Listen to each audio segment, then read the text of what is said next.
There was no reason for us to behave now the way we do. You see, going back to the 50s, the 40s, the 60s, where it was just all but an unwritten rule, it was okay to mistreat.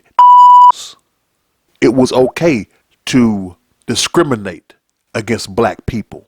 Hell, I want y'all to check your history. Lynchings ain't that far off the books. But Dr. King knew when you are working against a larger foe, whether it be in physical size or in number, you will never beat them with force. You must win hearts and minds. And he did that. He showed the true villainy of racists by letting them expose themselves. He let them be them, and he took a higher path. What do you think all those fence sitters, all those white people who were watching the news back then said when they saw men and women holding hands in protest and getting dogs sicked on them, getting hit with fire hoses? And if you don't think that's painful, understand that force of water can actually peel away skin. It comes out that forcefully. Like when they put fires out of the house, they talk about water damage. Yeah, the water damage can be just as devastating as the smoke and fire damage. So back then, that was all but acceptable. Now it's not.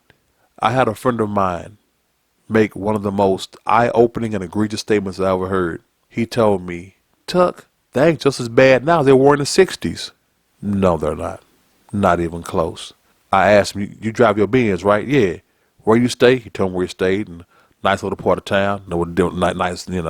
Nice suburb of the city of Dallas. I said, do you think you could have lived there and drove that in the 60s? The job you have is a position of power and prestige. Do you think you could have had that in the 60s? His response was, well, no. If you check out the news, and that is where the true problem and enemy lies, is in the media. Those talking heads I was referring to earlier, they're in the media. You see, they have no problem, no qualms about showing their villainy and disguising it as awareness. The problem is, when you declare and make everything racism, nothing is. You have become the little boy that cries wolf. So you say everything is racism. When real racism rears its head, no one's going to pay attention.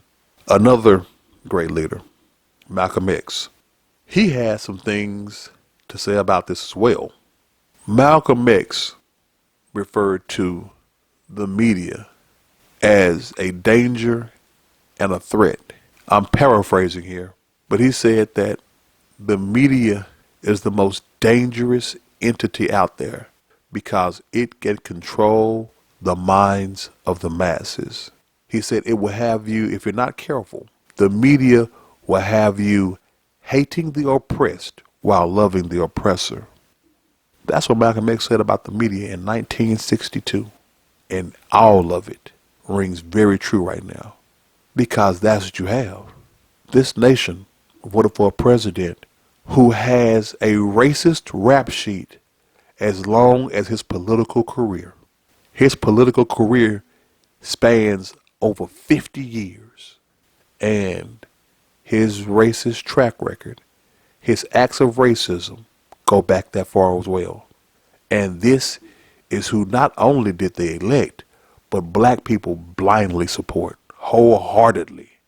Yet the man who came along and helped out HBCUs, historically black colleges and universities, who gave them money beyond their asking so they wouldn't have to continually come back to the government with hat in hand, he's called a racist. When you look at the statistics on paper, the black lives under President Trump's administration were far better than they were even under Obama's. Way better than they were under Biden's. But they label him the villain. You will love the oppressor while hating the oppressed. Malcolm X also said, and this links to those that are in the news media, in positions of power, who, as we say in the hood, cape up, Captain Sable, who cape up for these crooked, race-baiting individuals. Listen to what Malcolm X says about the difference between the progressive and the conservative, or the liberal and the conservative. Listen to what he says and see if this doesn't fit what's going on right now, particularly in media. The whites who are now struggling for control of the American political throne are divided into liberal and conservative camps. The white liberal differs from the white conservative only in one way. The liberal is more deceitful, more hypocritical than the conservative. Both want power, but the white liberal is the one who has perfected the art of posing as the Negro's friend and benefactor. And by winning the friendship and support of the Negro, the white liberal is able to use the Negro as a pawn or a weapon in this political football game that is constantly raging between the white liberals and the white conservatives. The American Negro is nothing but a political football, and the white liberals control this ball through tricks or tokenism. In this game of deceiving and using the American Negro, the white liberals have complete cooperation of the Negro civil rights leader, who sell our people out for a few crumbs of token recognition, token gains, token progress. That's exactly what is going on. I find it so discouraging that those black people like Whoopi Goldberg and Joy Reid and Jamil Hill scream racist, racist, racist while supporting a man with racist backgrounds and behavior. They scream racism without understanding that they were put in power by the same people that they claim to detest. You scream racism, but you won't speak out against it where it stands. You see, I was told that an injustice anywhere is an injustice everywhere. I do believe that's how it goes.